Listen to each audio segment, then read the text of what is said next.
नमस्कार प्रिय दर्शकों, स्वागत है आपका हमारे YouTube चैनल पर। प्रिय दर्शकों, अगर आप हमारे YouTube चैनल पर नए मेहमान दर्शक बनकर आए हैं तो आप हमारे YouTube चैनल को सब्सक्राइब कीजिए, बेल आइकन को प्रेस कीजिए ताकि आने वाली वीडियो का नोटिफिकेशन सबसे पहले आपको मिले और आप इस तरह की वीडियो का भरपूर फायदा हमारे चैनल पर उठा सकें।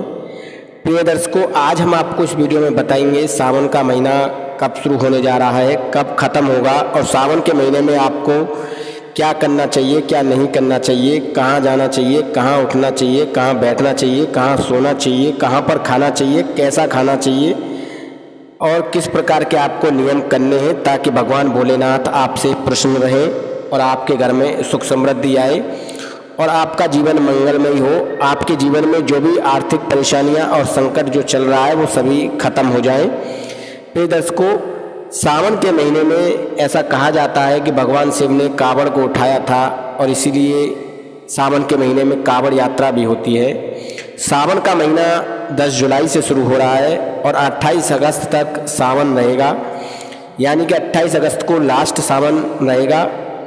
प्रिय दर्शकों, पूरे 2 महीने सावन रहेगा।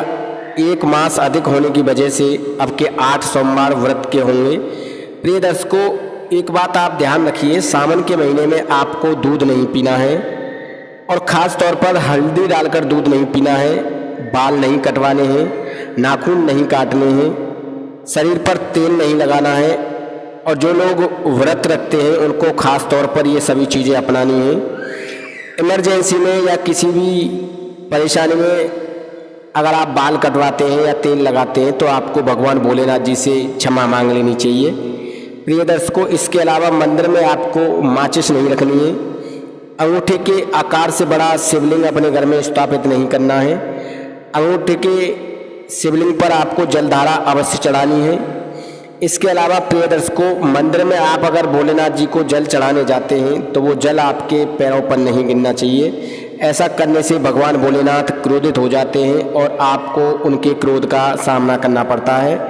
इसके अलावा प्रिय दर्शकों, सावन के महीने में पत्ते वाली कोई भी सब्जी न खाएं। पत्ते वाली सब्जी में जैसे फूल गोभी होती है, बंद गोभी होती है, इनमें कीड़े होते हैं। अगर आप इस तरह की सब्जी सावन के महीने में खाते हैं तो प्रिय दर्शकों, आप एक तरह से तामसिक भोजन का प्रयोग करते हैं, क्योंकि कीड़े जो होते हैं वो मांसाहार होते हैं और अगर आप इसे खाते हैं तो आप ऐसा समझ लीजिए कि आपने तामसिक भोजन का उपयोग किया है। और जो लोग सावन के महीने में तामसिक भोजन का उपयोग करते हैं, भगवान भोलेनाथ उनसे हमेशा नाराज रहते हैं और अपने क्रोध का सामना उन्हें करना पड़ता है।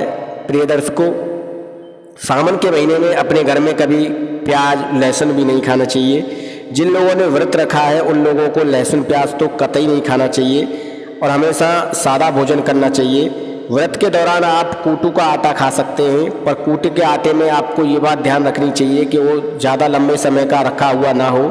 ज़्यादा लंबे रखे हुए कूटू के आटे में कीड़े घुन लग जाते हैं, जिसकी वजह से इसे भी मांसाहार में गिना जाता है। इसके अलावा आपको बेसन, अनाज, सत्तू, चावल, दाल, ये सब चीज़ें भी व्रत के दौरान नहीं खानी है। ये सभी चीज़ें वर्जित रहती हैं। इसके अलावा प्रिय दर्शकों, आपको फलों में नाशपाती नहीं खानी है। जो लोग फल में नाशपाती खाते हैं, भगवान भोलेनाथ उन पर अपना क्रोध बरसाते हैं और उन्हें भोलेनाथ जी के क्रोध का सामना करना पड़ता है।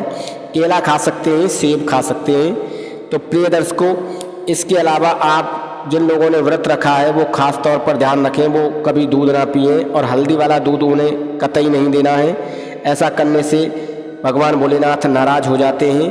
प्रिय दर्शकों, सावन के महीने में महिलाओं को भी देर तक नहीं सोना चाहिए। खास तौर पर सोमवार के दिन, जिस दिन महिलाओं का व्रत हो, उस दिन देर तक नहीं सोना चाहिए। ऐसा करने से उनके पति की मृत्यु जल्दी हो जाती है और उन्हें भी भगवान भोलेनाथ की क्रोध का सामना करना पड़ता है और उनके घर में कभी सुख समृद्धि नहीं आती है जो महिलाएं सावन के महीने में देर तक सोती हैं। इसके अलावा प्रिय दर्शकों, जिन महिलाओं का व्रत होता है उन महिलाओं के पास भी आपको सावन के महीने में नहीं जाना चाहिए। ऐसा करने से आपको पाप लगेगा और आपको कभी उन पाप से मुक्ति नहीं मिलेगी और आप हमेशा अपने पाप में खोए रहेंगे और हमेशा आपकी बुद्धि खराब रहेगी। आपका समय कभी सही नहीं आएगा। तो हमेशा अपनी पत्नी से दूर रहें। पति और पत्नी एक दूसरे को अपशब्द न कहें, गाली न दें क्योंकि ये सावन का महीना काफ़ी सौगात लेकर आता है। ये काफ़ी पवित्र महीना होता है। इस महीने में भगवान भोलेनाथ स्थायी तौर पर धरती पर निवास करते हैं और जिन घरों में शिवलिंग स्थापित किया जाता है या जिन घरों में सोमवार का व्रत किया जाता है उन घरों में भगवान भोलेनाथ स्थायी तौर पर वास करते हैं। प्रिय दर्शकों, इसके अलावा सावन के महीने में आप भोलेनाथ जी को कुछ चीज़ें न चढ़ाएँ, जैसे नारियल का पानी, तुलसा जी के पत्ते। इसके अलावा प्रिय दर्शकों, आपको कई ऐसी चीज़ें होती हैं जो हम आपको बता रहे हैं, ये चीज़ें आपको शिवलिंग पर नहीं चढ़ानी है। अगर आप इन चीज़ों को शिवलिंग पर चढ़ाते हैं, केतुकी के फूल भी आपको शिवलिंग पर नहीं चढ़ाने हैं, नारियल का पानी और तुलसा जी के पत्ते, ये तीनों चीज़ आपको भगवान भोलेनाथ जी के शिवलिंग पर नहीं चढ़ानी है। ऐसा करने से भगवान भोलेनाथ नाराज हो जाते हैं और उनके क्रोध का आपको सामना करना पड़ता है और उनकी दृष्टि आपके ऊपर से हट जाती है और हमेशा आप जो है दुख, संकट और परेशानियों में घिरे रहते हैं। इसके अलावा प्रिय दर्शकों, आप भगवान भोलेनाथ जी को बेलपत्र चढ़ा सकते हैं, धतूरा चढ़ा सकते हैं। प्रिय दर्शकों, बेलपत्र कटे पिटे नहीं होने चाहिए, शुद्ध और साफ होने चाहिए। बेलपत्र की संख्या 3 होनी चाहिए। ऐसे बेलपत्र आप भगवान भोलेनाथ पर सावन के महीने में चढ़ा सकते हैं। इसके अलावा प्रिय दर्शकों, अगर आपने व्रत रखा है तो आप सेंधा नमक खा सकते हैं। सेंधा नमक व्रत के लिए होता है। सेंधा नमक साबुत होना चाहिए, पिसा हुआ नहीं होना चाहिए। पिसे हुए नमक में मिलावट आती है और शुद्ध नहीं होता है, इसलिए सेंधा नमक जो होता है वो साबुत होना चाहिए। साबुत सेंधा नमक हमेशा जो है खाना चाहिए आपको व्रत के दौरान। इसके अलावा आपको बाहर का जूस नहीं पीना है, जैसे कि मौसमी का जूस नहीं पीना है, गन्ने का जूस नहीं पीना है। उनके गिलासों में, उनके बर्तनों में नमक पड़ा हुआ होता है, जिसकी वजह से आपका व्रत खंडित हो सकता है। प्रिय दर्शकों, इसके अलावा अगर आप सावन का व्रत करते हैं तो इन सब बातों का ध्यान रखिए। खास तौर पर नमक का ध्यान रखिए, कुटू आटे का ध्यान रखिए और पत्ता गोभी का ध्यान रखिए। जिन चीज़ों में कीड़े हों उन चीज़ों पर अवश्य अमल कीजिए, उन सभी चीज़ों पर अवश्य ध्यान दीजिए। प्रिय दर्शकों, सावन महीने के दौरान हो सके तो कुछ वस्तुओं का दान करें। अपने पास पड़ोसियों से अच्छा बोलें, किसी के लिए अपशब्द न बोलें। घर में प्यार, प्रेम और सौहार्द बनाकर रखें। ऐसा करने से आपके घर में सुख समृद्धि आती है। भगवान भोलेनाथ ऐसा करने से आपके घर में हमेशा के लिए स्थायी तौर पर रुक जाते हैं। प्रिय दर्शकों, सावन का महीना काफ़ी पवित्र होता है और काफ़ी प्यार और सौगात लेकर ये आता है। प्रिय दर्शकों, इस महीने में कांवड़ यात्रा भी होती है। कांवड़ यात्रा को शिव भक्तों का काफ़ी अच्छा आशीर्वाद मिलता है।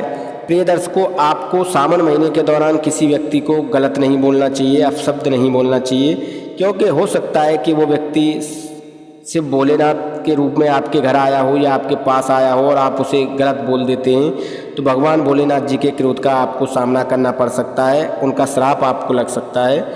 इसके अलावा प्रिय दर्शकों, माता पार्वती को माता का दर्जा दिया गया है और भगवान भोलेनाथ जी को पिता का दर्जा दिया गया है। तो सावन महीने के दौरान आप अपने माता पिता से आशीर्वाद लें, उनसे अच्छा बर्ताव करें, उनसे अच्छा बोलें, उनसे अच्छा व्यवहार रखें, ताकि माता पार्वती और भगवान भोलेनाथ आपसे प्रसन्न हो सकें और प्रसन्न होकर वो अपनी कृपा दृष्टि आपके ऊपर बनाएं और आपको ढेर सारा आशीर्वाद दें, जिसकी वजह से आपके घर में सुख समृद्धि आए, धन दौलत आए, आपके घर में कभी भी संकट ना आए, आपके घर में कभी कोई परेशानी ना आए। तो प्रिय दर्शकों, इस तरीके से आपको सावन व्रत का पालन करना है। इस तरीके से आपको सावन व्रत में अपनी सभी मनोकामनाओं को पूर्ण करना है। प्रिय दर्शकों, सावन महीने में एक बात और ध्यान रखें, आप जब मंदिर जाते हैं और मंदिर से जो जल आप लेते हैं वो पूरा जल आप शिवलिंग पर चढ़ाएं। मंदिर से जल लेकर घर न आएँ। प्रिय दर्शकों, मंदिर में हमेशा महिलाएं भी जाती हैं। महिलाओं को अपनी बहन बेटी के समान नज़रों से देखें, ताकि आपके ऊपर भगवान भोलेनाथ जी की कृपा हमेशा बनी रहे और अच्छी बनी रहे। भगवान भोलेनाथ की कृपा जिन लोगों पर हो जाती है उनका बेड़ा पार हो जाता है, उनके जीवन में सुख समृद्धि आती है, उनके जीवन में कभी कोई संकट उनके आगे नहीं आता है। प्रिय दर्शकों, इसके अलावा अगर सावन के महीने में आपको अपने घर के पास शंख की आवाज़ सुनाई दे तो इसे काफ़ी उत्तम माना जाता है।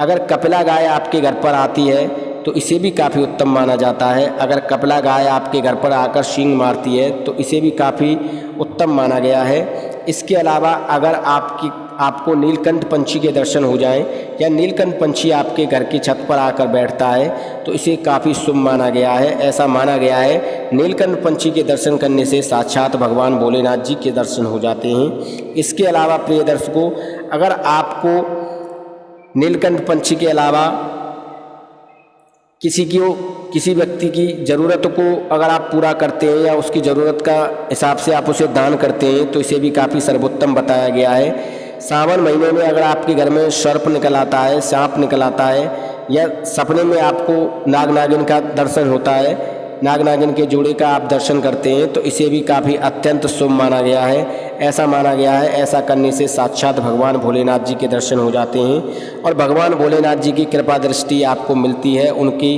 कृपा आपको मिलती है। आपके जीवन में सौभाग्य आता है, आपके जीवन में तरक्की होती है, आपका जीवन आनंदमयी और मंगलमयी तरीके से व्यतीत होता है।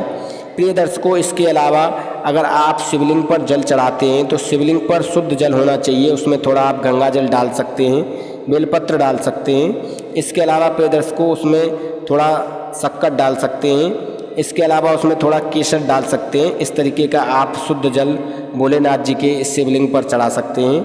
इसके अलावा प्रिय दर्शकों, इस बात का आप ध्यान रखें, जल चढ़ाते समय वो जल आपके पैरों पर नहीं गिरना चाहिए। शंख से आप कभी जल न चढ़ाएं, आप कभी शंख लेकर जल न चढ़ाएं, कभी नारियल का जल भोलेनाथ जी के शिवलिंग पर न चढ़ाएं। ये सभी बातें आपको ध्यान रखनी है और इस तरह अपने व्रत का पालन करना है और भगवान भोलेनाथ जी को सावन के महीने में प्रसन्न करना है। प्रिय दर्शकों, हम उम्मीद करते हैं जो जानकारी हमने आपको वीडियो में दी है वो सही है और आप इस जानकारी से ढेरों लाभ उठाएंगे। प्रिय दर्शकों, अगर आप हमारे YouTube चैनल पर नए मेहमान दर्शक बनकर आए हैं तो आप हमारे YouTube चैनल को सब्सक्राइब कीजिए, बेल आइकन को प्रेस कीजिए ताकि आने वाली वीडियो का नोटिफिकेशन सबसे पहले आपको मिले। वीडियो अच्छी लगे तो 10 लोगों तक ज़रूर शेयर कीजिए। धन्यवाद, नमस्कार।